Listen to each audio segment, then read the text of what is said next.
संत जना मिल हर जस गायो, कोट जन्म के दुख गवायो, जो चाहत सोई मन पायो, कर कृपा हर नाम दिवायो, सजद सुख हर नाम बढ़ाई, गुर प्रसाद नानक मत पाई, सजद सुख हर नाम बढ़ाई, गुर प्रसाद नानक मत पाई।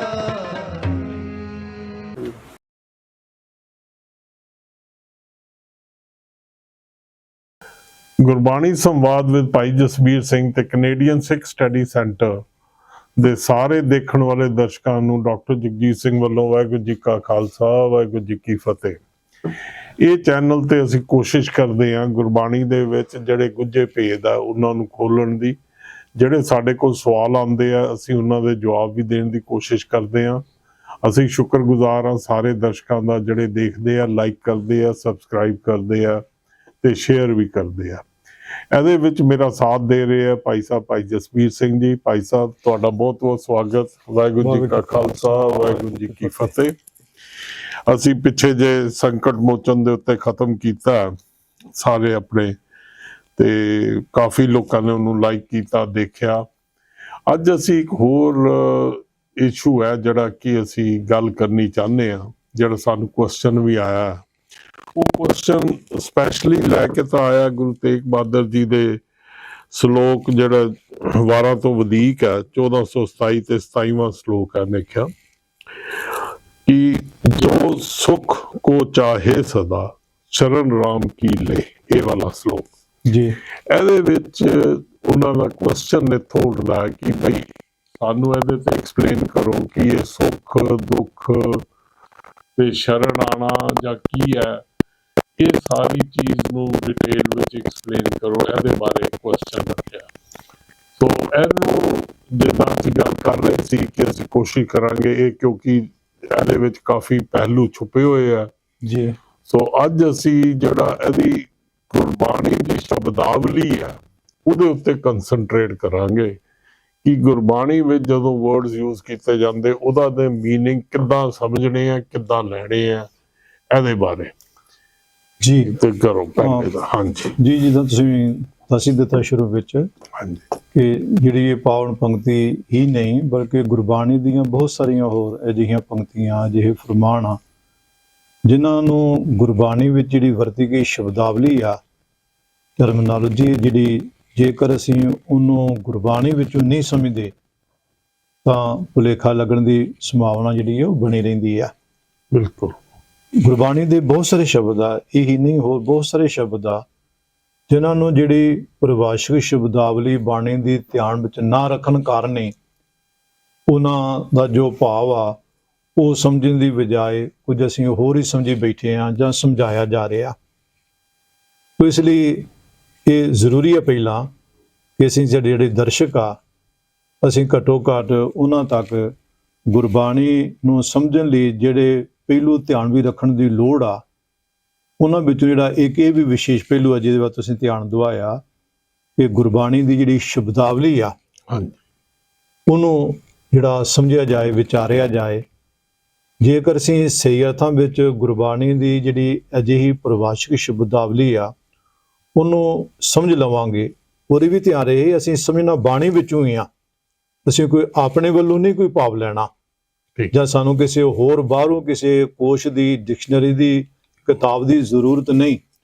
ਬਾਣੀ ਵਿੱਚੋਂ ਹੀ ਅਸੀਂ ਇਸ ਸ਼ਬਦਾਵਲੀ ਨੂੰ ਸਮਝਣਾ, ਕਿਉਂਕਿ ਮਹਾਰਾਜ ਨੇ ਖੁਦ ਹੀ ਇਸ ਜਿਹੜੇ ਸ਼ਬਦ ਆ, ਬਹੁਤ ਸਾਰੇ ਸ਼ਬਦ ਜਿਹੜੇ ਪਹਿਲਾਂ ਵੀ ਵਰਤੇ ਜਾਂਦੇ ਸੀ, ਗੁਰੂ ਸਾਹਿਬਾਨ ਦੇ ਸਮੇਂ ਵੀ ਵਰਤੇ ਜਾਂਦੇ ਸੀ, ਪਰ ਮਹਾਰਾਜ ਨੇ ਉਹਨਾਂ ਵਿੱਚੋਂ ਕੋਈ ਸ਼ਬਦਾਂ ਨੂੰ ਉਹਨਾਂ ਅਰਥਾਂ ਵਿੱਚ ਨਹੀਂ ਵਰਤਿਆ ਜਿਨ੍ਹਾਂ ਅਰਥਾਂ ਵਿੱਚ ਇਹ ਸ਼ਬਦ ਵਰਤੇ ਜਾਂਦੇ ਸੀ ਜਾਂ ਈਵਨ ਅੱਜ ਵੀ ਵਰਤੇ ਜਾਂਦੇ ਆ।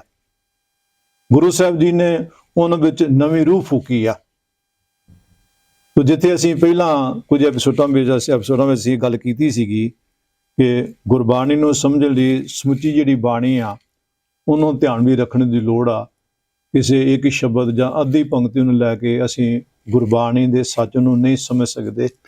ਜੋ ਗੁਰੂ ਸਾਹਿਬ ਸਾਨੂੰ ਦ੍ਰਿੜ ਕਰਾਉਣਾ ਚਾਹੁੰਦੇ ਆ, ਉਸ ਭਾਵ ਨੂੰ ਅਸੀਂ ਸਮਝਣ ਵਿੱਚ ਕਦੀ ਸਮਰੱਥ ਨਹੀਂ ਹੋਵਾਂਗੇ ਜੇਕਰ ਕੇਵਲ ਇੱਕ ਪੰਕਤੀ ਅੱਧੀ ਪੰਕਤੀ ਹੀ ਲੈ ਕੇ ਅਸੀਂ ਬਾਣੀ ਦੇ ਉਸ ਸ਼ਬਦ ਨੂੰ, ਪਾਵਨ ਫਰਮਾਨ ਨੂੰ ਸਮਝਣ ਦਾ ਯਤਨ ਕਰਾਂਗੇ। ਤੋ ਦੂਜਾ ਪਹਿਲੂ ਇਹ ਵੀ ਆ ਕਿ ਜੇਕਰ ਸਾਨੂੰ ਗੁਰਬਾਣੀ ਦੀ ਇਸ ਸ਼ਬਦਾਵਲੀ ਦੀ ਸਮਝ ਨਹੀਂ, ਅਸੀਂ ਬਾਣੀ ਵਿੱਚੋਂ ਨਹੀਂ ਸਮਝਦੇ, ਇਹਨੂੰ ਧਿਆਨ ਵਿੱਚ ਨਹੀਂ ਰੱਖਦੇ, ਤਾਂ ਵੀ ਬਹੁਤ ਸਾਰੇ ਭੁਲੇਖਿਆਂ ਦੀ ਸੰਭਾਵਨਾ ਜਿਹੜੀ ਆ ਉਹ ਬਣੀ ਰਹਿੰਦੀ ਆ। ਜਿਸ ਤਰ੍ਹਾਂ ਤੁਸੀਂ ਗੁਰੂ ਤੇਗ ਬਹਾਦਰ ਪਾਤਸ਼ਾਹ ਦਾ ਜਿਹੜਾ ਪਾਵਨ ਫਰਮਾਨ ਆ ਸ਼ਲੋਕਾਂ ਵਿੱਚੋਂ ਕਿ ਜੋ ਸੋ ਕੋ ਚਾਹੈ ਸਦਾ ਸ਼ਰਨ ਨਾਮ ਕੀ ਲੇ, ਇਸ ਪਾਵਨ ਫਰਮਾਨ ਦਾ ਜ਼ਿਕਰ ਕੀਤਾ, ਤਾਂ ਅਸੀਂ ਇਹ ਸਮਝਣ ਲਈ ਤੋਂ ਪਹਿਲਾਂ ਕਿ ਪ੍ਰਭੂ ਦੀ ਸ਼ਰਨ ਜਾਂ ਗੁਰੂ ਦੀ ਸ਼ਰਨ ਵਿੱਚ ਆਉਣ ਵਾਲੇ ਨੂੰ ਸੁੱਖ ਮਿਲਦਾ।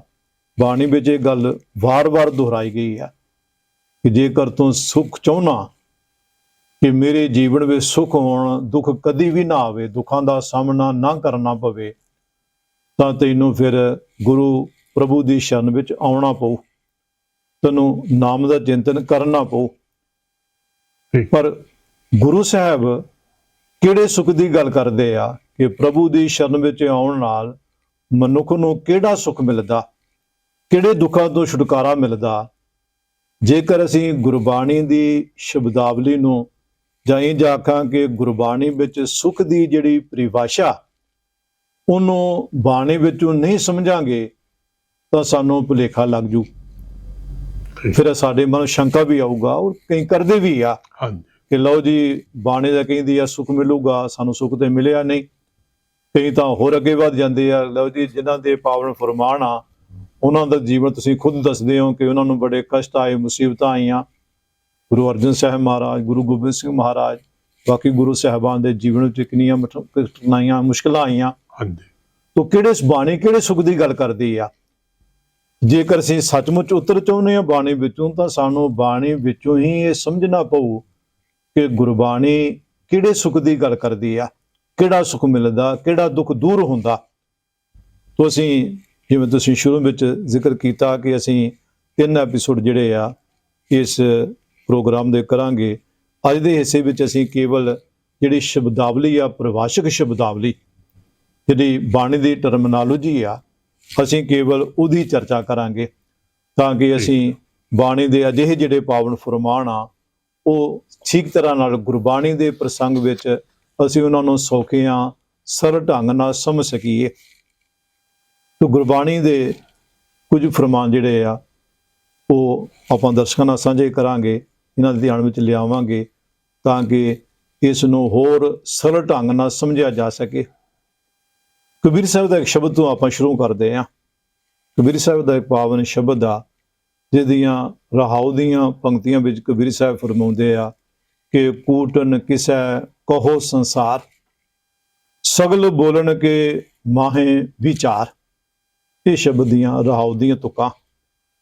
ਕੂਟਨ ਸ਼ਬਦ ਦਾ ਜਿਹੜਾ ਅਖਰੀ ਅਰਥ ਆ, ਜੋ ਕੋਸ਼ਾਂ ਵਿੱਚ ਆ, ਜੋ ਸਾਡੀਆਂ ਡਿਕਸ਼ਨਰੀਆਂ ਵਿੱਚ ਆ, ਇਹਦਾ ਭਾਵ ਆ ਦੱਲਾ, ਦਲਾਲੀ ਕਰਨ ਵਾਲਾ, ਨਿੰਦਕ ਦਲਾਲੀ ਕਰਨ ਵਾਲਾ। ਹੁਣ ਤਾਂ ਦਲਾਲ ਦੇ ਕਈ ਰੂਪ ਆ, ਪਰ ਇੱਥੇ ਕੂਟਨ ਜਿਹੜਾ ਉਸ ਦਲਾਲ ਲਈ ਵਰਤਿਆ ਗਿਆ ਜਿਹੜਾ ਖਾਸ ਤੌਰ ਤੇ ਜਿਹੜੀਆਂ ਇਸਤਰੀਆਂ ਮਜਬੂਰੀ ਵਿੱਚ ਜਾਂ ਕਿਸੇ ਹੋਰ ਕਾਰਨ ਆਪਣਾ ਸਰੀਰ ਵੇਚਣ ਲਈ ਮਜਬੂਰ ਆ, ਉਹਨਾਂ ਲੋਕਾਂ ਦੀ ਦਲਾਲੀ ਕਰਦਾ। ਉਹ ਪੁਰਸ਼ਾਂ ਲਈ, ਮਰਦਾਂ ਲਈ ਪ੍ਰਬੰਧ ਕਰਦਾ ਐਸੀਆਂ ਔਰਤਾਂ ਜਿਹੜੀਆਂ ਕਿ ਮਜਬੂਰੀ ਬਾਅਦ ਜਾਂ ਕਿਸੇ ਹੋਰ ਕਾਰਨ ਉਹਨਾਂ ਨੂੰ ਆਪਣਾ ਸਰੀਰ ਵੇਚਣਾ ਪੈ ਰਿਹਾ। ਉਹਦੇ ਵਿੱਚੋਂ ਜਿਹੜੀਆਂ ਦਲਾਲੀ ਖਾਂਦੇ ਆ, ਪੈਸੇ ਲੈਂਦੇ ਆ, ਉਹਨਾਂ ਨੂੰ ਸਾਡੀ ਭਾਸ਼ਾ ਵਿੱਚ ਦੱਲਾ ਆਖਦੇ ਆ, ਕੂਟਨ ਆਖਦੇ ਆ।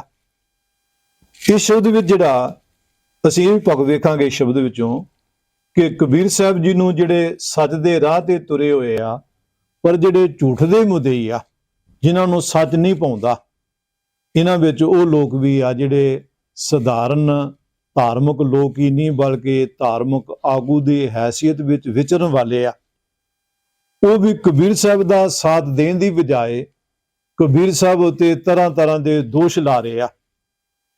ਇਹ ਅਸੀਂ ਵਨਾਜ ਵੀ ਦੇਖ ਸਕਦੇ ਹਾਂ ਕਿ ਜਿਹੜਾ ਵੀ ਸੱਚਮੁੱਚ ਕੋਈ ਸੱਚ ਦੇ ਰਾਹ ਤੇ ਤੁਰਿਆ ਆ ਤਾਂ ਕਿਵੇਂ ਉਹਨੂੰ ਹਰ ਤਰ੍ਹਾਂ ਨਾਲ ਉਹਨੂੰ ਬਦਨਾਮ ਕਰਨ ਦੀ ਕੋਸ਼ਿਸ਼ ਕੀਤੀ ਜਾਂਦੀ ਆ।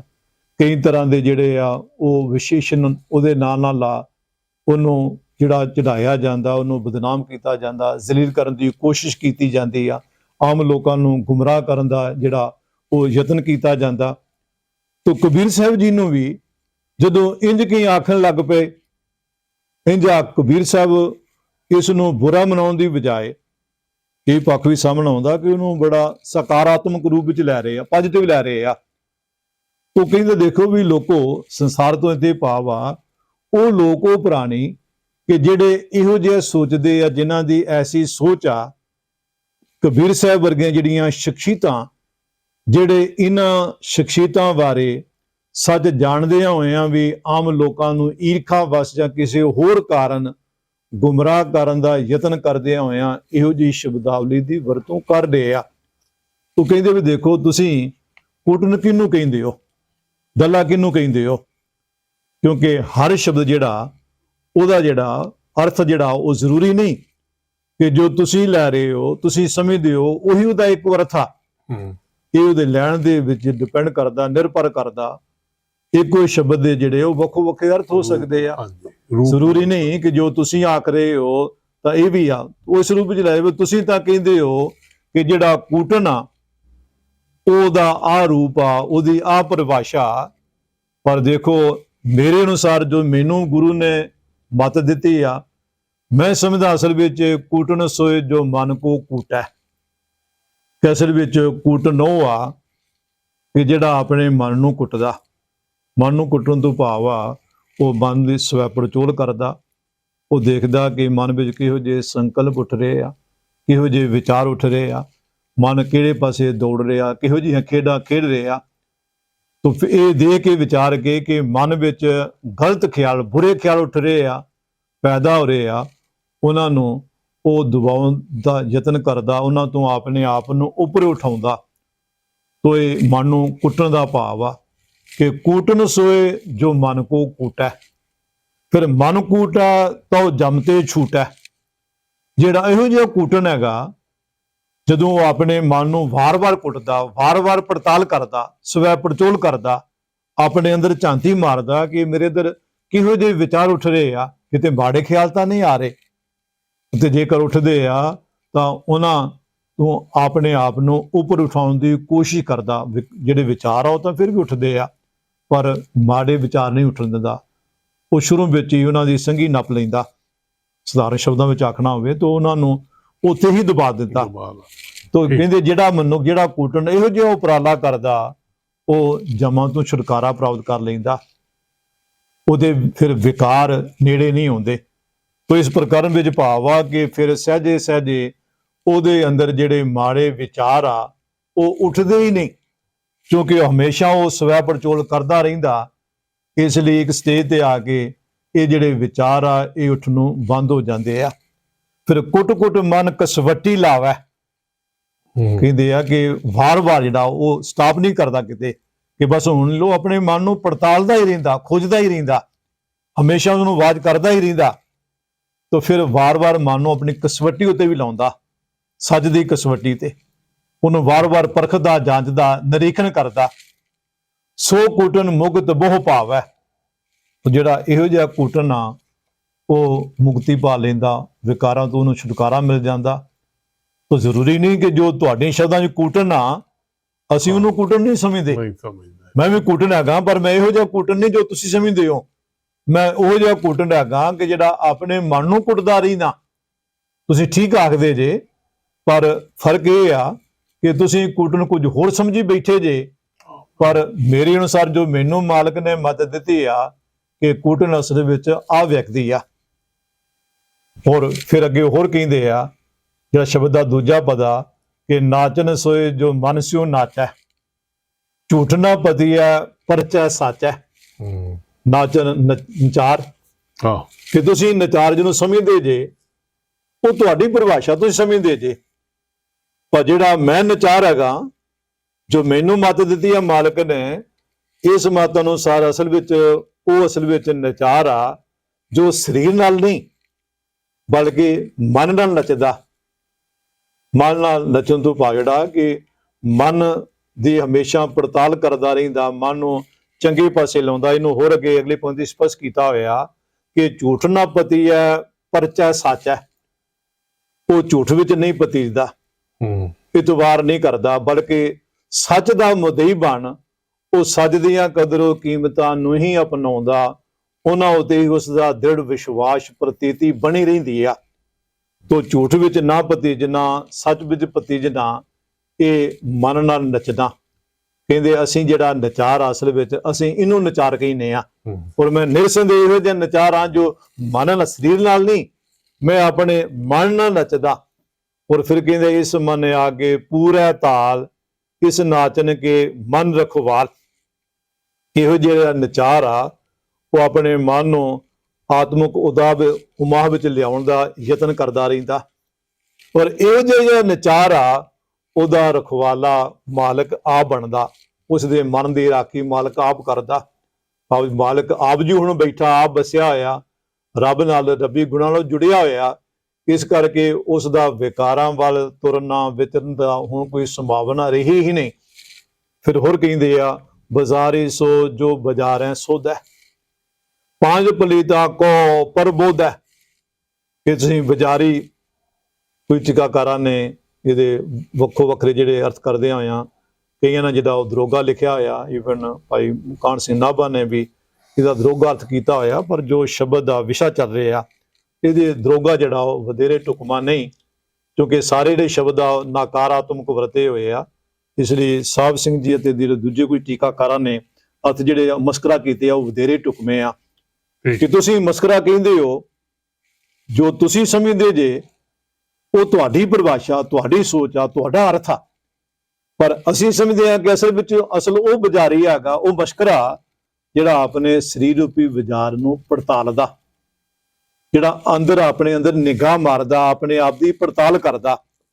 ਔਰ ਪੰਜ ਪਲੀਤਾਂ ਜਿਹੜੇ ਇਹ ਸਾਡੇ ਇੰਦਰੀ ਹੈਗੇ ਆ, ਅਪਵਿੱਤਰ ਹੋਏ ਆ, ਗੰਦੇ ਹੋਏ ਆ, ਇਹ ਮਾੜੇ ਵਿਚਾਰਾਂ ਵਿਕਾਰਾਂ ਨਾਲ ਬੁਰੀ ਤਰ੍ਹਾਂ ਲਿਬੜੇ ਹੋਏ ਆ, ਗੰਦਗੀ ਨਾਲ। ਉਹ ਇਹਨਾਂ ਨੂੰ ਜਗਾਉਂਦਾ, ਗਿਆਨ ਦੀ ਰੋਸ਼ਨੀ ਨਾਲ, ਗਿਆਨ ਦੇ ਪ੍ਰਕਾਸ਼ ਨਾਲ ਉਹ ਇਹਨਾਂ ਨੂੰ ਸ਼ੁੱਧ ਕਰਦਾ, ਇਹਨਾਂ ਨੂੰ ਚੰਗੇ ਪਾਸੇ ਲਾਉਂਦਾ।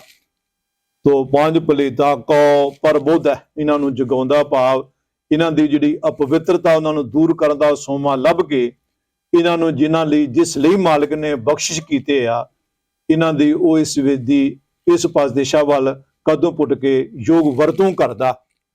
ਨੌ ਨਾਇਕ ਕੀ ਭਗਤ ਪਛਾਨੈ। ਫਿਰ ਜਿਹੜੇ ਆ ਇਹ ਸਮੁੱਚੀ ਧਰਤੀ ਆ ਨੌ ਖੰਡਾਂ ਵਾਲੀ, ਇਹਦੇ ਮਾਲਕ ਦੀ ਜਿਹੜੀ ਭਗਤੀ ਦੀ ਬੰਦਗੀ ਦੀ ਪਛਾਣ ਕਰਦਾ। ਸੋ ਬਾਜ਼ਾਰੀ ਹਮ ਗੁਰ ਮਾਨੇ। ਇਹੋ ਜਿਹੜਾ ਮਸਕਰਾ ਹੈਗਾ, ਅਸੀਂ ਉਹਨੂੰ ਸਭ ਤੋਂ ਸ੍ਰੇਸ਼ਟ ਮਨੁੱਖ ਮੰਨਦੇ ਹਾਂ। ਜੋ ਤੁਸੀਂ ਮੰਨਦੇ ਹੋ, ਜੋ ਤੁਹਾਡੀ ਪਰਿਭਾਸ਼ਾ, ਮੈਂ ਉਹਦੇ ਨਾਲ ਸਹਿਮਤ ਨਹੀਂ। ਅਸੀਂ ਸਮਝਦੇ ਹਾਂ ਕਿ ਜਿਹੜਾ ਇਹੋ ਜਿਹਾ ਮਸ਼ਕਰਾ, ਜਿਹੜਾ ਆਪਣੇ ਸਰੀਰ ਦੀ ਪੜਤਾਲ ਕਰਦਾ ਔਰ ਉਸ ਮਾਲਕ ਦੀ ਰਮਜ਼ ਨੂੰ ਸਮਝਣ ਲਈ ਉਪਰਾਲਾ ਕਰਦਾ, ਅਸਲ ਵਿੱਚ ਉਹ ਸ੍ਰੇਸ਼ਟ ਮਨੁੱਖ ਆ। ਗੁਰ ਤੋਂ ਇੱਥੇ ਭਾਵ ਵੱਡਾ, ਸ੍ਰੇਸ਼ਟ, ਸ਼੍ਰੋਮਣੀ। ਫਿਰ ਅੱਗੇ ਅਖੀਲੇ ਪਦੇ ਵੀ ਫਰਮਾਉਂਦੇ ਆ, ਤਸਕਰ ਸੋਏ ਜੇ ਤਾਤ ਨਾ ਕਰੈ। ਤਸਕਰ ਦਾ ਅਰਥ ਹੈ ਚੋਰ, ਹਾਂਜੀ, ਸਮਗਲਰ। ਜਿਹੜਾ ਕਹਿੰਦੇ ਆ ਵੀ ਜੋ ਤਸਕਰ ਸੋਏ, ਸੋਏ ਤੋਂ ਇੱਥੇ ਪਾਓ, ਸਾਡੀ ਨਜ਼ਰਾਂ ਵਿੱਚ ਤਸਕਰ ਉਹ ਆ ਜੋ ਤਾਤ ਨਾ ਕਰੈ। ਤਾਤ ਤੋਂ ਪਾਵਾ ਈਖਾ, ਦਵੈਸ਼। ਤੁਸੀਂ ਸਮਝਦੇ ਹੋ ਕਿ ਚੋਰ ਉਹ ਆ ਜਿਹੜਾ ਕਿਸੇ ਦੀ ਕੋਈ ਵਸਤੂ ਚੁਰਾਉਂਦਾ, ਪਰ ਅਸੀਂ ਸਮਝਦੇ ਅਸਲ ਚੋਰ ਜਿਹੜਾ ਵਧੇਰੇ ਖਤਰਨਾਕ ਚੋਰ ਆ, ਜੋ ਤੁਹਾਡੀ ਪਰਿਭਾਸ਼ਾ ਅਸੀਂ ਉਹਦੇ ਨਾਲ ਸਹਿਮਤ ਨਹੀਂ। ਅਸਲ ਵਿੱਚ ਜਿਹੜਾ ਉਹ ਚੋਰ ਆ ਜਿਹੜੇ ਆਪਣੇ ਅੰਦਰੋਂ ਜਿਹੜੀ ਈਰਖਾ ਦਵੈਸ਼ ਆ ਇਹਨੂੰ ਚੁਰਾ ਲੈਂਦਾ। ਤਸਕਰ ਸੋਏ ਜੇ ਤਾਤ ਨਾ ਕਰੈ, ਇੰਦਰੀ ਕੈ ਜਤਨ ਨਾਮ ਉਚਰੈ। ਔਰ ਫਿਰ ਆਪਣੀ ਇੰਦਰੀਆਂ ਨੂੰ ਉਹ ਵਸ ਕਰਨ ਦਾ ਯਤਨ ਕਰਦਾ, ਉਸ ਮਾਲਕ ਦੀ ਸਿਫਤ ਸਲਾਹ ਕਰਦਾ ਹੋਇਆ, ਉਹਦਾ ਗੁਣਗਾਨ ਕਰਦਾ ਹੋਇਆ, ਇਹਨਾਂ ਇੰਦਰੀਆਂ ਨੂੰ ਆਪਣੇ ਕੰਟਰੋਲ ਵਿੱਚ ਕਰ ਲੈਂਦਾ।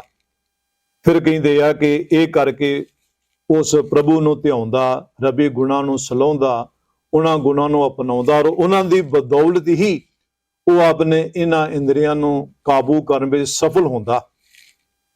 ਫਿਰ ਕਹਿੰਦੇ ਆ, ਕਹੋ ਕਬੀਰ ਹਮ ਐਸੇ ਲਖਨ, ਧੰਨ ਗੁਰਦੇਵ ਅਤ ਰੂਪ ਵਿਚਖਣ। ਕਿ ਇਹੋ ਜਿਹੇ ਜਿਹੜੇ ਲੱਛਣ ਹੈਗੇ ਆ, ਜਿਹੜੇ ਸ਼ਬਦ ਵੀ ਦਰਸਾਏ ਹੋਏ ਆ, ਇਹ ਲੱਛਣ ਜਿਹੜੇ ਜਿਹਦੀ ਕਿਰਪਾ ਨਾਲ ਰਹਿਮਤ ਨਾਲ ਮੈਂ ਅਪਣਾਏ ਆ, ਮੇਰੇ ਅੰਦਰ ਇਹ ਪੈਦਾ ਹੋਏ ਆ, ਉਹ ਸਾਡਾ ਜਿਹੜਾ ਸਤਿਗੁਰੂ ਆ, ਮਾਲਕ ਆ, ਉਹ ਧਨ ਆ, ਸ੍ਰੇਸ਼ਟ ਆ, ਮਹਾਨ ਆ, ਅਤ ਸੁੰਦਰ ਆ, ਸ੍ਰੇਸ਼ਟ ਆ, ਉਹ ਧਨਤਾ ਯੋਗ ਆ। ਹੁਣ ਜਿਹੜੇ ਸ਼ਬਦ ਵਿੱਚ ਜਿਹੜੇ ਸ਼ਬਦ ਵਰਤੇ ਗਏ ਆ, ਜੇ ਅਸੀਂ ਕੋਸ਼ ਦੇਖਾਂਗੇ, ਕਿਸੇ ਵੀ ਭਾਸ਼ਾ ਦੀ ਜਿਹੜੀ ਡਿਕਸ਼ਨਰੀ ਆ ਜਿਨ੍ਹਾਂ ਵਿੱਚ ਇਹਨਾਂ ਸ਼ਬਦਾਂ ਦਾ ਮੀਨਿੰਗ ਦਿੱਤਾ ਹੋਇਆ, ਉਹਨਾਂ ਵਿੱਚ ਇਹ ਮੀਨਿੰਗ ਨਹੀਂ ਹੋਊਗਾ। ਇਹ ਅਰਥ ਸਾਨੂੰ ਕੇਵਲ ਤੇ ਕੇਵਲ ਗੁਰੂ ਗ੍ਰੰਥ ਸਾਹਿਬ ਵਿੱਚੋਂ ਹੀ ਮਿਲਣਗੇ, ਜਾਂ ਇਹਨਾਂ ਦੀ ਜਿਹੜੀ ਬਾਣੀ ਬਾਹਰ ਆ ਜਾ ਉਹਨਾਂ ਵਿੱਚੋਂ ਮਿਲਣਗੇ, ਪਰ ਕੋਸ਼ਾਂ ਵਿੱਚ ਸਾਨੂੰ ਇਹ ਅਰਥ ਨਹੀਂ ਮਿਲਣਗੇ। ਠੀਕ। ਹੁਣ ਜੇਕਰ ਗੁਰਬਾਣੀ ਵਿੱਚੋਂ ਕੋਈ ਇਹ ਸ਼ਬਦ ਪੜ੍ਹ ਕੇ ਇਹ ਸਮਝ ਲਵੇ, ਭੁਲੇਖਾ ਖਾ ਜਾਵੇ ਕਿ ਕੂਟਣ ਜੀ ਦੱਲੇ ਨੂੰ ਕਹਿੰਦੇ ਆ, ਜਿਹੜਾ ਨਿੰਦਤ ਦਲਾਲੀ ਕਰਨ ਵਾਲਾ, ਤਾਂ ਉਹ ਨਿਰਸੰਦੇਹ ਗੁੰਮਰਾਹ ਹੋਊਗਾ, ਉਹ ਗੁਰਬਾਣੀ ਨਾਲ ਨਿਆਂ ਨਹੀਂ ਕਰ ਸਕੂਗਾ। ਇਹ ਗੁਰਬਾਣੀ ਨਾਲ ਭਾਰੀ ਅਨਿਆਂ ਹੋਊਗਾ ਜੇਕਰ ਕੋਈ ਗੁਰਬਾਣੀ ਵਿੱਚੋਂ ਇਹ ਸ਼ਬਦ ਪੜ੍ਹ ਕੇ ਦੇਖ ਕੇ ਹੀ ਛੱਡ ਇਹ ਨਿਰਣਾ ਲੈ ਲਵੇ ਕਿ ਦੇਖੋ ਜੀ ਗੁਰਬਾਣੀ ਵਿੱਚ ਆਖਿਆ ਹੋਇਆ, ਨਿਰਸੰਦੇਹ ਗੁਰਬਾਣੀ ਵਿੱਚ ਆਖਿਆ, ਪਰ ਗੁਰਬਾਣੀ ਵਿੱਚ ਇਹ ਕਿਸ ਭਾਵ-ਅਰਥ ਵਿੱਚ ਵਰਤਿਆ, ਇਹ ਸਾਨੂੰ ਬਾਣੀ ਵਿੱਚੋਂ ਹੀ ਸਮਝਣਾ ਪਊ, ਕਿਸ ਕੰਟੈਕਸਟ ਵਿੱਚ ਆਇਆ, ਕਿਸ ਕੰਟੈਕਸਟ ਵਿੱਚ ਆਇਆ। ਔਰ ਫਿਰ ਦੂਜੀ ਗੱਲ ਹੈ ਕਿ ਗੁਰਬਾਣੀ ਵਿੱਚ ਜਿਹੜਾ ਇਹਨੂੰ ਕਿਸ ਭਾਵ-ਅਰਥ ਵਿੱਚ ਵਰਤਿਆ ਗਿਆ। ਕੁਝ ਸ਼ਬਦ ਹੁੰਦੇ ਆ ਕਿ ਜਿਨ੍ਹਾਂ ਦੇ ਇੱਕ ਤੋਂ ਵਧੇਕ ਅਰਥ ਹੁੰਦੇ ਆ। ਗੁਰਬਾਣੀ ਵਿੱਚ ਵੀ ਐਸੇ ਬਹੁਤ ਸਾਰੇ ਸ਼ਬਦ ਆ ਜਿਨ੍ਹਾਂ ਦੇ ਇੱਕ ਤੋਂ ਵੱਧ ਅਰਥ ਆ, ਪਰ ਜਿਹੋ ਜਿਹਾ ਪ੍ਰਕਰਨ ਹੁੰਦਾ ਉਸ ਪ੍ਰਕਰਨ ਵਾਸਤੇ ਉਹਨਾਂ ਦਾ ਅਰਥ ਲਿਆ ਜਾਂਦਾ। ਕੋਈ ਸ਼ਬਦ ਐਸੇ ਵੀ ਆ ਕਿ ਜਿਹੜੇ ਦੂਜੀ ਭਾਸ਼ਾ ਵਿੱਚ ਉਹੀ ਸ਼ਬਦ ਕਿਸੇ ਹੋਰ ਅਰਥ ਵਿੱਚ ਵਰਤੇ ਜਾਂਦੇ ਆ। ਤੇ ਗੁਰਬਾਣੀ ਵਿੱਚ ਵੀ ਐਸੇ ਸ਼ਬਦ ਆ, ਪਰ ਅਸੀਂ ਇਸ ਵੇਲੇ ਜਿਹੜੇ ਮੁੱਖ ਰੂਪ ਵਿੱਚ ਅਸੀਂ ਇਸ ਪਹਿਲੂ ਦਾ ਜ਼ਿਕਰ ਨਹੀਂ ਕਰ ਰਹੇ। ਅਸੀਂ ਕੇਵਲ ਜਿਹੜਾ ਉਹ ਦੂਜਾ ਪਹਿਲੂ ਜਿਹੜਾ ਪਰਿਭਾਸ਼ਿਕ ਸ਼ਬਦਾਵਲੀ ਨਾਲ ਸੰਬੰਧਿਤ ਆ, ਅਸੀਂ ਵਿਸ਼ੇਸ਼ ਤੌਰ ਤੇ ਇਸ ਪਹਿਲੂ ਦਾ ਹੀ ਜ਼ਿਕਰ ਕਰ ਰਹੇ ਹਾਂ। ਇਸ ਕਰਕੇ ਅਸੀਂ ਜਿਹੜੇ ਦੂਜੇ ਪਹਿਲੂ ਆ ਅਸੀਂ ਉਹਨਾਂ ਦਾ ਇਸ ਸਮੇਂ ਜ਼ਿਕਰ ਨਹੀਂ ਕਰ ਰਹੇ। ਠੀਕ ਆ, ਤਾਂ ਕਿ ਜਿਹੜਾ ਅਸੀਂ ਆਪਣੇ ਸੀਮਿਤ ਸਮੇਂ ਵਿੱਚ ਘੱਟੋ ਘੱਟ ਇਹ ਜਿਹੜੀ ਗੱਲ ਆ ਆਪਣੇ ਦਰਸ਼ਕਾਂ ਤੱਕ ਜਿਹੜੀ ਆ ਉਹ ਸੌਖਿਆਂ ਸਪਸ਼ਟ ਰੂਪ ਵਿੱਚ ਪਹੁੰਚਾ ਸਕੀਏ। ਗੁਰਬਾਣੀ ਦੇ ਅਸੀਂ ਹੋਰ ਜਿਹੜੇ ਪਾਵਲ ਫਰਮਾਨ ਆ ਅਸੀਂ ਬਾਣੀ ਵਿੱਚੋਂ ਲੈਣੇ ਆ, ਤਾਂ ਕਿ ਹੋਰ ਜਿਹੜਾ ਮੇਰੇ ਖਿਆਲ ਅਸੀਂ ਇਹ ਦੋ ਕਰ ਲਈਏ, ਕਿਉਂਕਿ ਕੁਝ ਜਿਹੜੇ ਹੋਰ ਸ਼ਬਦ ਆ ਚੰਗੀ ਤਰ੍ਹਾਂ ਸਰੋਤਿਆਂ ਤੱਕ ਦਰਸ਼ਨਾਂ ਤੱਕ ਗੱਲ ਪਹੁੰਚਾਉਣ ਲਈ ਅਸੀਂ ਕੁਝ ਹੋਰ ਉਦਾਹਰਨਾਂ ਲੈਣੇ ਆ, ਤਾਂ ਕਿ ਜਿਹੜਾ ਇਹ ਪਾਕਾ ਹੋਰ ਚੰਗੀ ਤਰ੍ਹਾਂ ਸਪਸ਼ਟ ਹੋ ਸਕੇ। ਇਹ ਵਾਰ-ਵਾਰ ਸਵਾਲ ਅਸਲ ਚ ਆ ਰਹੇ ਆ ਕਿ ਦੇਖੋ ਜੀ ਬਾਣੀ ਵੀ ਤਾਂ ਇਹਦਾ ਇਹ ਕੁਸ਼ਮ ਵੀ ਤਾਂ ਅਰਥ ਲਿਖਿਆ ਆ, ਇਹਦੇ ਅਰਥ ਤਾਂ ਇੰਜ ਕਿੰਜ ਕੀਤੇ ਜਾ ਰਹੇ ਆ, ਤੁਸੀਂ ਆਹ ਅਰਥ ਲੈ ਰਹੇ ਹੋ, ਇਹ ਤੁਸੀਂ ਕਿੱਥੋਂ ਲੈ ਲਏ। ਅਸੀਂ ਫਿਰ ਸ਼ਬਦ ਦੁਹਰਾ ਰਹੇ ਹਾਂ ਕਿ ਜਿਹੜੀ ਜਿਸ ਸ਼ਬਦਾਵਲੀ ਦੀ ਆਪਾਂ ਗੱਲ ਕਰ ਰਹੇ ਹਾਂ, ਇਹ ਸ਼ਬਦਾਵਲੀ ਦਾ ਭਾਵ ਗੁਰਬਾਣੀ ਵਿੱਚੋਂ ਹੀ ਲੈਣਾ, ਗੁਰਬਾਣੀ ਵਿੱਚ ਹੀ ਦਰਸਾਇਆ ਹੋਇਆ। ਗੁਰਬਾਣੀ ਇਸ ਦੀ ਖੁਦ ਵਿਆਖਿਆ ਕਰਦੀ ਆ, ਔਰ ਗੁਰਬਾਣੀ ਦੀ ਵਿਆਖਿਆ ਜਿੰਨੀ ਸਪਸ਼ਟਤਾ ਨਾਲ ਗੁਰਬਾਣੀ ਵਿੱਚ ਆ, ਇੰਨੀ ਸਾਨੂੰ ਕਿਸੇ ਹੋਰ ਪਾਸਿਓਂ ਨਹੀਂ ਮਿਲਦੀ। ਇਸ ਲਈ ਮੇਰੇ ਖਿਆਲ ਆਪਾਂ ਦੂਜਾ ਜਿਹੜਾ ਐਪੀਸੋਡ ਆ ਆਪਾਂ ਜਾਰੀ ਰੱਖਾਂਗੇ, ਦੂਜੇ ਵੀ ਕੁਝ ਹੋਰ ਜਿਹੜੇ ਫਰਮਾਨ ਆ ਉਦਾਹਰਨਾਂ ਬਾਣੀ ਵਿੱਚੋਂ ਲੈ ਕੇ ਤਾਂ ਆਪਾਂ ਇਹ ਗੱਲ ਕਰਾਂਗੇ, ਤਾਂ ਕਿ ਇਹਨੂੰ ਹੋਰ ਸਪਸ਼ਟ ਰੂਪ ਵਿੱਚ ਜਿੰਨਾ ਕੋ ਆਪਾਂ ਯਤਨ ਕਰ ਸਕਦੇ ਹਾਂ ਅਸੀਂ ਦਰਸ਼ਕਾਂ ਨਾਲ ਇਹ ਪੱਖ ਜਿਹੜਾ ਉਹ ਸਾਂਝਾ ਕਰ ਸਕੀਏ। ਜੀ ਹਾਂਜੀ, ਬਿਲਕੁਲ ਠੀਕ ਆ। ਅਸੀਂ ਅੱਜ ਦਾ ਐਪੀਸੋਡ ਇੱਥੇ ਹੀ ਥੋੜਾ ਜਿਹਾ ਉਹਦੀ ਸਮਾਪਤੀ ਵੱਲ ਚੱਲਦੇ ਹਾਂ, ਪਰ ਕਈ ਵਾਰੀ ਅਸੀਂ ਇੱਕ ਲੈਂਗੁਏਜ, ਜਿੱਦਾਂ ਹੁਣ ਵੀ ਯੂਥ ਵਾਸਤੇ ਵੀ ਇੱਕ ਲੈਂਗੁਏਜ ਆਉਂਦੀ ਆ, ਜਿੱਦਾਂ ਅਸੀਂ ਮਾਊਸ ਕਹਿੰਦੇ ਆ, ਕੰਪਿਊਟਰ ਦੀ ਟਰਮੀਨੋਲੋਜੀ 'ਚ ਮਾਊਸ ਕੁਝ ਹੋਰ ਹੈ ਤੇ ਜਿਹੜਾ ਮਾਊਸ ਐਕਚੁਅਲ ਇੰਗਲਿਸ਼ ਵਿੱਚ ਹੈਗਾ ਉਹ ਕੁਝ ਹੋਰ ਹੈ। ਸੋ ਇਹ ਜਿਹੜੇ ਕਈ ਵਾਰੀ ਲੈਂਗੁਏਜ ਦੇ ਵਿੱਚ ਕਿਸ ਕੰਟੈਕਸਟ ਵਿੱਚ ਹੈ, ਔਰ ਕਈ ਵਾਰੀ ਉਸੇ ਪਰਟੀਕੂਲਰ ਫੀਲਡ ਦੀ ਟਰਮੀਨੋਲੋਜੀ ਆ। ਸੋ ਜਿੱਦਾਂ ਭਾਈ ਸਾਹਿਬ ਨੇ ਕਿਹਾ, ਅਸੀਂ ਅੱਜ ਦਾ ਇੱਥੇ ਕਰਕੇ ਅਸੀਂ ਐਸੇ ਨੂੰ ਹੀ ਅੱਗੇ ਕੰਟੀਨਿਊ ਕਰਾਂਗੇ, ਤਾਂ ਕਿ ਅਸੀਂ ਹੋਰ ਸ਼ਬਦਾਵਲੀ ਇਹਦੇ ਬਾਰੇ ਤੇ ਹੋਰ ਚੀਜ਼ਾਂ ਬਾਰੇ ਕਈ ਸ਼ਬਦ, ਈਵਨ ਕਈ ਥਾਂ ਤੇ ਮੈਟਾਫਰਸ ਬੜੇ ਯੂਜ਼ ਕੀਤੇ ਹੋਏ ਆ, ਉਹਨਾਂ ਬਾਰੇ ਵੀ ਅਸੀਂ ਗੱਲ ਕਰ ਚੁੱਕੇ ਹਾਂ ਅੱਗੇ ਆਲਰੇਡੀ, ਕਿ ਉਹ ਸ਼ਬਦਾਵਲੀ ਵਿੱਚ ਕਿਸ ਕੰਟੈਕਸਟ ਵਿੱਚ ਆਏ ਆ, ਕਿਸ ਪ੍ਰਕਰਨ ਵਿੱਚ ਆਏ ਆ। ਕਿਉਂਕਿ ਇਹ ਕੁਐਸਚਨ ਬਾਰ-ਬਾਰ ਉੱਠ ਕੇ ਆ ਰਿਹਾ ਸਾਡੇ ਕੋਲ, ਜਿੱਦਾਂ ਭਾਈ ਸਾਹਿਬ ਨੇ ਦੱਸਿਆ। ਇਸ ਕਰਕੇ ਅਸੀਂ ਕੋਸ਼ਿਸ਼ ਕਰਾਂਗੇ ਇਹਨੂੰ ਜਿੰਨਾ ਮੈਕਸਿਮਮ ਅਸੀਂ ਕਲੈਰੀਫਾਈ ਕਰ ਸਕੀਏ ਉਨਾ ਬੈਟਰ ਹੋਏਗਾ।